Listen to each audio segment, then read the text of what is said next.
This is chapter number 6 superposition of waves.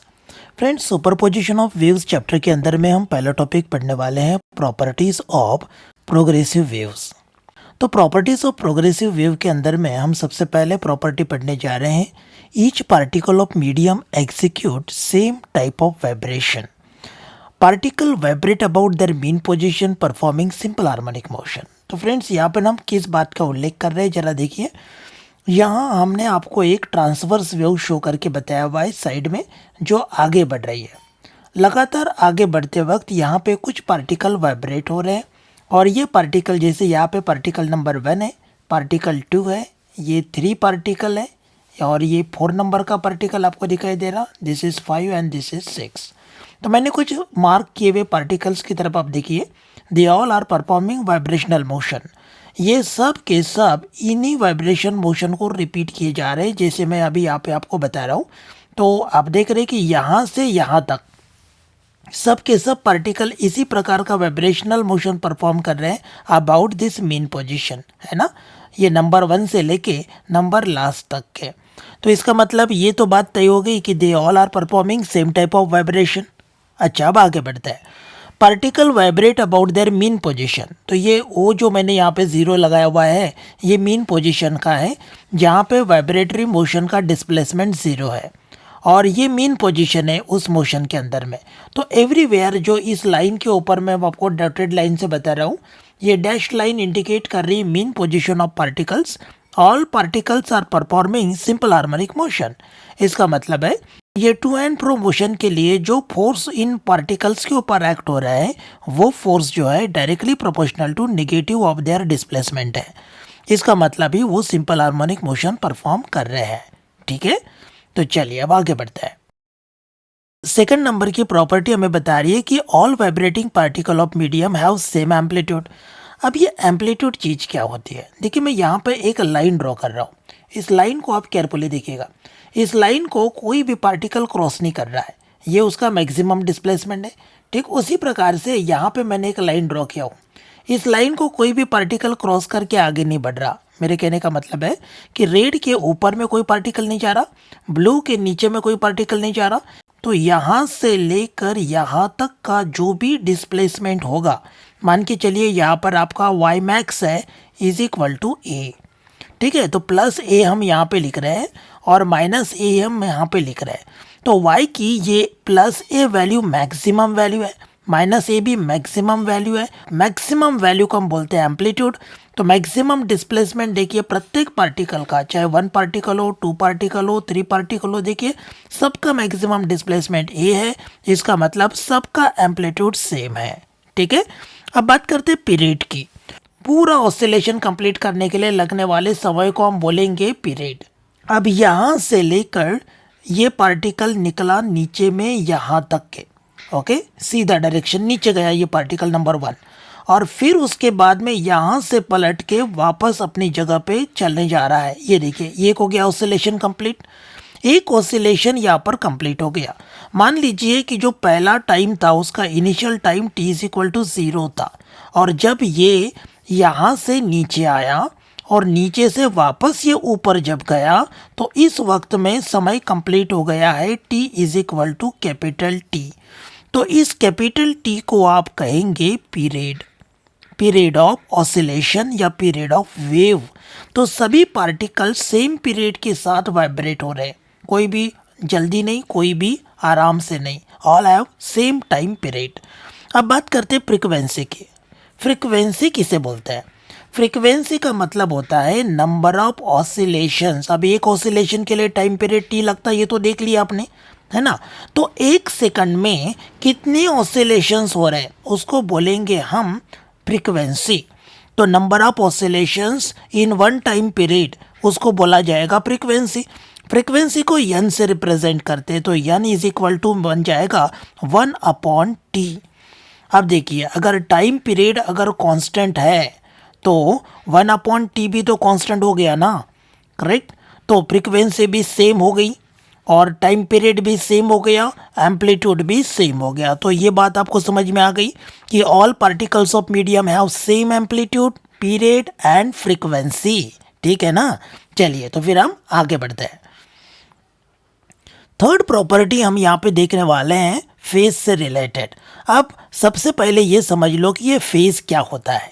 जब मैं यहाँ पे बता रहा हूँ ये वेव, तो थोड़ी देर पहले हमने इस डिस्कशन में बताया था कि जो सभी पार्टिकल यहाँ पे वाइब्रेट हो रहे हैं मीडियम के, they are performing simple harmonic motion. तो सिंपल हार्मोनिक मोशन परफॉर्म करने वाले पार्टिकल का मोशन होना चाहिए y is equal to A sine omega t, इतना होना चाहिए। मैं x की जगह यहाँ पे y लिख रहा हूँ क्योंकि मैं डिस्प्लेसमेंट y एक्सिस के अलॉन्ग बता रहा हूँ ना, इसीलिए मैंने y इज इक्वल टू लिखा है, ये ध्यान में रखिए आप। तो y इज इक्वल टू ये साइन ओमेगा टी के अंदर में ये जो एंगल ओमेगा टी नज़र में आ रहा है, इसी को हम बोलते हैं फेज। ये क्या है? फेज है, ठीक है। अब जब वेव आगे बढ़ेगा तो समय तो आगे बढ़ेगा है ना, जैसे जैसे वेव आगे बढ़ेगा तो टाइम भी आगे आगे बढ़ेगा, करेक्ट है। तो जैसे टाइम आगे आगे बढ़ेगा, टाइम चेंज होगा, तो ओमेगा टी का वैल्यू भी तो चेंज होगा ना, राइट है। तो इस हिसाब से जैसे जैसे आप आगे बढ़ रहे हो, पार्टिकल आगे जा रहा है या वेव आगे जा रहा है, तो प्रत्येक यहाँ का सभी का जो फेज है वो चेंज होने लगता है, ठीक है। जैसे अगर आप मीन पोजीशन पर है तो आपका फेज जीरो है, आपका मतलब पार्टिकल का, हाँ, वो फेज जीरो है। तो यहाँ का पार्टिकल अब यहाँ पर नहीं है, इस वक्त में ये एक्सट्रीम पोजीशन पर है, तो यहाँ पर फेज दिया गया π/2। अगर ये वेव यहाँ पहुँच जाता है तो यहाँ पे फेज दिया गया उसका कितना, देखो पाई, यहाँ पर फेज होना चाहिए उसका 3π/2, यहाँ पर फेज होना चाहिए 2π। इस तरह से जो फेज आपको यहाँ पे मिल रहा है वो वैरी हो रहा है प्लेस टू प्लेस, ठीक है। No particle remain permanently at rest, कोई भी पार्टिकल यहाँ पर परमानेंटली रेस्ट में नहीं है। जैसे बाजू वाली इसमें आपको बताया जा रहा है कि सब के सब पार्टिकल जो है, ये सभी पार्टिकल वाइब्रेट हो रहे हैं about their mean position, clear. अब ये रेस्ट में आते हैं क्या, चलिए देखते हैं। तो आप देख रहे हैं कि ये पार्टिकल सीधा ऊपर जा रहा है, कहाँ तक जाएगा ऊपर, ये यहाँ तक आया, और नीचे में ये पार्टिकल यहाँ तक आ रहा है। तो यहाँ पर ये मोमेंटरीली रेस्ट में आएगा, यहाँ पर ये मोमेंटरीली रेस्ट आएगा। मोमेंटरी का मतलब है जो टाइम इंटरवल ये लेगा ना रुकने के लिए, वो बहुत ही छोटा रहेगा, 10 to 0 रहेगा। इस दरमियान इसकी जो वेलोसिटी है वो 0 बन जाएगी इस जगह पे। वाकई, चलो देखते हैं वो रेस्ट में कैसे आता है। क्योंकि ये particle simple harmonic motion perform कर रहा है, तो इसकी वेलोसिटी बननी चाहिए v is equal to plus minus omega under root of A square minus Y square. मैं अगेन आपको बोल रहा हूँ कि यह x के बदले y मैंने इसलिए लिया क्योंकि मैं वर्टिकल डायरेक्शन में अर्थात y एक्सिस के अलॉन्ग इसका मोशन ट्रैप कर रहा हूँ, इसलिए, ठीक है ना। तो अब मैं क्या करूँगा, this is equal to plus minus omega under root of Y की वैल्यू मैं यहाँ पे पुट करने जा रहा हूँ क्योंकि मैं y एक्सट्रीम पोजीशन पर हूँ। तो एक्सट्रीम पोजीशन पे y का वैल्यू यहाँ पर क्या मिलने वाला है, a मिलने वाला है, राइट, प्लस a। तो प्लस a का स्क्वायर बनेगा a स्क्वायर। अब देखिए हो गई ना वेलोसिटी 0, करेक्ट। पर ये ज़्यादा समय के लिए रुकता नहीं है, तुरंत नेक्स्ट मोमेंट में इसकी वेलोसिटी जो है वो इधर की तरफ बढ़ेगी और आगे बढ़ने लगेगी, राइट है। चलिए अब चलते हैं पांचवें प्रॉपर्टी की तरफ। The particle attains maximum velocity when they passes through their main position. अब वापस एसएचएम परफॉर्म कर रहा है तो मैं वही फार्मूला दोबारा से लिख लेता हूँ, plus minus omega under root of A square minus Y square. अब बात कर रहे हैं मीन पोजीशन की, तो मीन पोजीशन अर्थात ये वाली पोजीशन को मीन पोजीशन कहेंगे हम। तो मीन पोजीशन पे y कितना है, y इज इक्वल टू 0 है। तो चलिए पुट करिए मीन पोजीशन के लिए ये वैल्यू क्या बनती है, देखते हैं। Under root of A square minus 0। अब यहाँ पे बनेगा plus minus omega under root of A square का बनेगा a।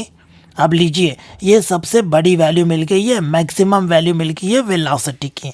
तो यहाँ पे क्या बोले, particle attains maximum velocity when they pass through main position. तो आपको ये बात कंफर्म हो गई कि 5 नंबर वाला जो मैंने अभी प्रॉपर्टी आपको बताया ये क्लियर हो गया। चलिए अब आपको वीडियो कैसी लग रहा है, समझ में आ रहा है कि नहीं आ रहा है, या कोई डाउट है इससे जुड़ा हुआ, या कोई प्रॉब्लम अगर आपको आता है समझने में तो प्लीज़ कमेंट बॉक्स में ज़रूर डालिए। During the propagation of wave energy is transferred along the wave, there is no transfer of matter. देखिए जब वेव आगे बढ़ता है ना तो वो कुछ इस तरह से बढ़ता है कि जैसे आप पासिंग द पार्सल खेलते हैं। पासिंग द पार्सल खेलते वक्त हम लोग क्या करते हैं, देखिए हम आजू बाजू में इस तरह से गोल बना के बैठे रहते हैं and suppose we have parcel with this person. जैसे म्यूजिक बजता है ये पर्सन अपना पार्सल इसको देगा, ये इसको देगा, ये इसको देगा, ये इसको देगा, ये इसको देगा। कोई भी पर्सन आप देख रहे हैं कि नंबर 1 वाला जो पर्सन था ये नंबर 6 नंबर वाले पर्सन के पास नहीं गया पार्सल देने के लिए, लेकिन वो जगह से ही उसने दे दिया। इसी प्रकार से वेव अपना काम करता है। तो वेव जब काम करता है तो यहाँ पर होता है ऐसे है कि ये पार्सल जो है सबसे पहले एनर्जी का ये पार्टिकल पे मिलता है नंबर 1, फिर ये देता है नंबर 2 वाले को, फिर ये अपनी एनर्जी से बाजू वाले को भी हिला लेता है, मतलब इसको भी एनर्जी मिल जाती है नंबर 3 को, इस प्रकार नंबर 4 को। तो ये एनर्जी मैकेनिकल एनर्जी जिसको आप बोलेंगे वो one particle to other particle इस प्रकार से ट्रांसफ़र होती जा रही है। But particle of medium is not transferred but it is vibrating at its mean position. Okay, तो वो मीन पोजिशन पे ही वाइब्रेट हो रहा है, लेकिन एनर्जी आगे लगातार बढ़ती जा रही है। चलिए 7वें नंबर के प्रॉपर्टीज पर आ जाते हैं। Wave propagates through medium with certain velocity, this velocity depends upon properties of the medium. अब अगर वेव किसी मीडियम से पास होता है तो उसका फार्मूला है v is equal to under root of elastic constant divided by density. देखिए डेंसिटी और इलास्टिक कांस्टेंट ये दोनों ही इस मीडियम का प्रॉपर्टी है जिसमें से वो वेव आगे प्रोपोगेट हो रहा है। ओके, और मोर कन्वीनियंटली इस फॉर्मूले को आगे में मॉडिफाई किया जा रहा है इलास्टिक कांस्टेंट की जगह प्रेशर को रख के आगे, और इसमें मॉडिफिकेशन सजेस्ट किए गए लैप्लेस वगैरह द्वारा, जो अभी हमारा डिस्कशन का हिस्सा नहीं है, लेकिन फिर भी मैं आपको बताया जा रहा हूँ कि ये फॉर्मूले में आगे बढ़कर इस प्रकार से बनता है। तो जो भी यहाँ पे फॉर्मूला बन रहा है वेलोसिटी का वो सजेस्ट यही कर रहा है कि ये डिपेंड कर रहा है प्रॉपर्टीज ऑफ मीडियम के ऊपर में। ठीक है, प्रोग्रेसिव वेव्स दो प्रकार के होते हैं, एक ट्रांसवर्स और दूसरा लॉन्जिट्यूडनल। ट्रांसवर्स वेव के अंदर में पार्टिकल जो है वो अप एंड डाउन इस प्रकार से वाइब्रेट होने वाला है, देखिए, और लॉन्जिट्यूडनल वेव के अंदर में particle to and fro motion perform कर रहा है along the direction of wave propagation. चलिए यहाँ पे और एक बार अच्छे से समझ लेते हैं। जो ट्रांसवर्स वेव है उसका रिप्रेजेंटेशन आप इस प्रकार से करते हैं और लॉन्जिट्यूडनल वेव जो है वो इस प्रकार से रिप्रेजेंट की जाती है। In many of the figure और demonstration you will see transverse wave, क्योंकि दिखाने में बहुत आसान हो जाता है, इसको समझाना भी बहुत आसान हो जाता है as compare to longitudinal wave. ठीक है, both transverse as well as longitudinal mechanical waves can propagate through solids but only longitudinal wave can propagate through fluids. देखिए सॉलिड में से सभी प्रकार की वेव इसलिए पास हो सकती है क्योंकि सॉलिड के मॉलिक्यूल के बीच में जो इंटरमॉलिकुलर फोर्स रहता है वो बेहद स्ट्रॉन्ग रहता है, और स्ट्रॉन्ग फोर्स रहने की वजह से वो वहाँ पे क्या हो जाता है, एक कोहेसिव फोर्स जो है वही उन पार्टिकल्स को ऊपर नीचे उछालने में मदद करता है। आप देखिए जब ये पार्टिकल ऊपर की तरफ जाएगा तो बाजू वाले पार्टिकल को भी वो साथ में लेके जाएगा ना, तो बिना स्ट्रॉन्ग मॉलिकुलर फोर्स के ये संभव नहीं है। तो आप देख रहे हैं कि सॉलिड के अंदर में स्ट्रॉन्ग मॉलिकुलर फोर्स होने की वजह से ट्रांसवर्स और लॉन्जिट्यूडनल दोनों ही प्रकार के वेव पास होने में कोई ये नहीं है, कठिनाई नहीं है, करेक्ट। लेकिन लॉन्जिट्यूडनल वेव उसी जगह से पास होंगे जहाँ पे वीक मॉलिकुलर फोर्स मिलेगा, क्योंकि वहाँ पे तो ट्रांसवर्स वेव टिकेगी नहीं। ट्रांसवर्स वेव की कंडीशन ही है कि उसे स्ट्रॉन्ग मॉलिकुलर फोर्स चाहिए, पर लॉन्जिट्यूडनल वेव के लिए ऐसी कोई कंडीशन नहीं है। इस वजह से एयर या लिक्विड में से, वाटर में से भी साउंड वेव आसानी से पास हो सकते हैं लॉन्जिट्यूडनल वेव्स के रूप में। तो फ्लूइड का मतलब होता है लिक्विड या फिर एयर, उसमें से लॉन्जिट्यूडनल वेव ही पास हो सकते हैं। अब बात करते हैं इक्वेशन ऑफ प्रोग्रेसिव वेव की। जो इक्वेशन आप यहाँ पे स्क्रीन पे देख रहे हैं उसमें क्लियर कट बताया जा रहा है, ये जो y है ये डिस्प्लेसमेंट ऑफ पार्टिकल है, जो पार्टिकल का डिस्प्लेसमेंट रहेगा ना वो यहाँ पे दिखाई दे रहा है, और जो x है वो वेव का डिस्प्लेसमेंट है, टाइम ये अपना लगातार चलने वाला समय है, ए एम्पलीट्यूड है इसका, मतलब ये डिस्प्लेसमेंट है पार्टिकल का, तो मैक्सिमम पार्टिकल का डिस्प्लेसमेंट मतलब ए बन गया। साइन ये पीरियोडिसिटी शो करेगा कि वेरिएशन किस प्रकार से होगा मोशन का, तो हार्मोनिक फंक्शन है इसको लगा हुआ यहाँ पे। के प्रोपोगेशन कांस्टेंट है जिसका वैल्यू 2 पाई बाय लैम्डा हो जाता है, 2 पाई बाय लैम्डा ये प्रोपोगेशन कांस्टेंट है, के का वैल्यू है, और ओमेगा का वैल्यू होता है 2 पाई बाय टी, टी मतलब time period of the wave. और ये जो स्मॉल टी है वो वही है जो यहाँ पे आपको बताया गया सेम, और ये एक्स वही है जो यहाँ पे आपको बताया गया है। ठीक है, तो इस प्रकार से ये इक्वेशन प्रोग्रेसिव वेव है। इसमें एक्स का मौजूद होना मतलब ही प्रोग्रेसिव वेव होने का संकेत है।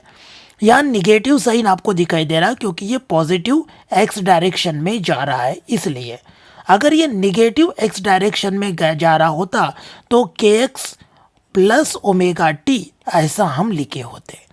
ठीक है, तो चलो अब बात करेंगे दो क्वेश्चंस की जो इसके ऊपर में पूछे जा सकते हैं बोर्ड एग्जाम में। और वो पहला क्वेश्चन है, right any four properties of progressive wave. अब एनी फोर प्रॉपर्टीज बोले तो यहाँ पे आपको 5 प्रॉपर्टी लिखनी है। एक प्रॉपर्टी के लिए हाफ मार्क मिलेगा, तो 4 कुल मिला के वैलिड है। इसमें जो 5वां हम दे रहे हैं वो एक एक्स्ट्रा पॉइंट दे रहे हैं, ताकि अगर कोई बाय मिस्टेक हमसे गलती हो जाती है तो वो 5वां पॉइंट हमारी गलतियों को माफ कर देगा। ठीक है, तो अब जो लास्ट क्वेश्चन आपको दिखाई दे रहा है, state properties of progressive wave, इसमें आप सभी प्रॉपर्टीज लिख लेंगे, पर ये डिपेंड करेगा अगर ये 2 मार्क के लिए सवाल किया हुआ है तो आपको 4 प्रॉपर्टी को वो चेक करेगा, और यदि वो 3 मार्क के लिए है तो आपको 6 प्रॉपर्टीज लिखनी है, हाफ मार्क ईच। ठीक है, और मेरी तरफ से आपको यही एडवाइस है कि जहाँ पे कट टू कट कुछ नहीं लिखना है, जहाँ पे 6 पॉइंट लिखने हैं वहाँ पे 7वां पॉइंट जरूर है, एक्स्ट्रा पॉइंट 1 जरूर देना है, और जहाँ 4 लिखने हैं वहाँ पे 5 लिखने हैं। तो चलिए नेक्स्ट मिलेंगे हम अगले किसी वीडियो में, तब तक के लिए बाय बाय।